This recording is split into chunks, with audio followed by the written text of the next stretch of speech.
If you're like me, you like to research stuff before you go climbing a ladder to get to it.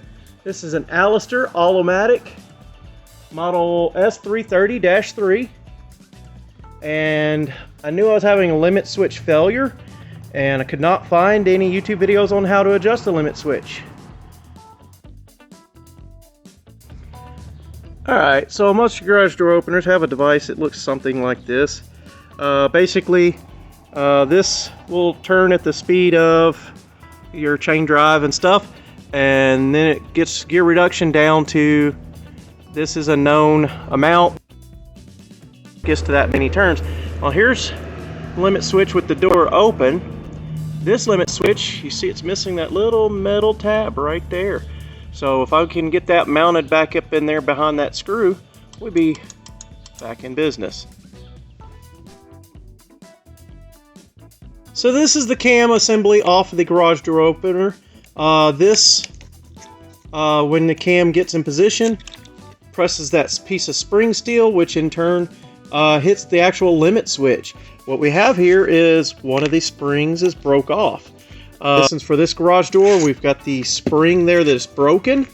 I fought with getting this assembly off because they had these terrible flat-bladed screws. This is the only one that survived. The other three fought me quite a bit.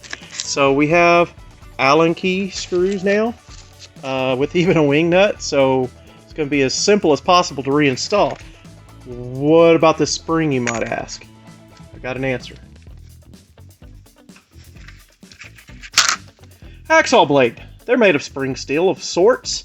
I'll bend that to shape, punch some holes in it, or drill some holes in it to match that pattern. I just need it to work on this side. So I'm going to make this hacksaw blade into my new spring.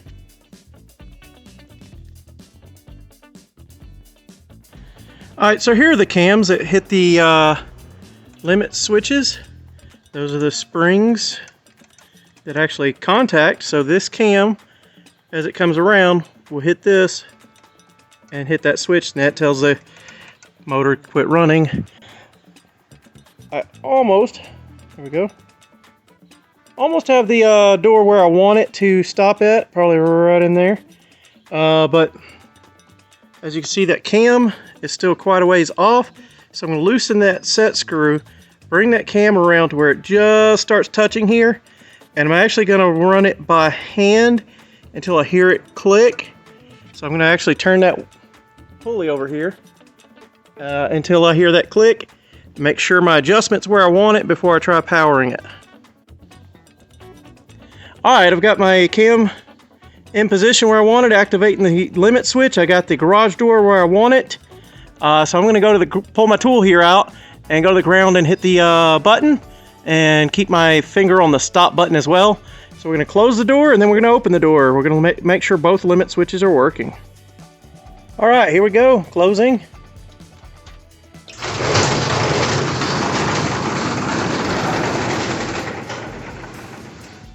Stopped on its own perfectly. And now opening. Keep my thumb near that stop button.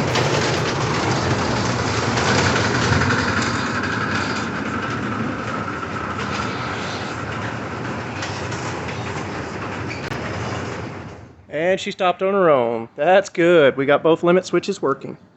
And that was how I was able to fix and calibrate the Allister All-O-Matic S330-3 garage door opener.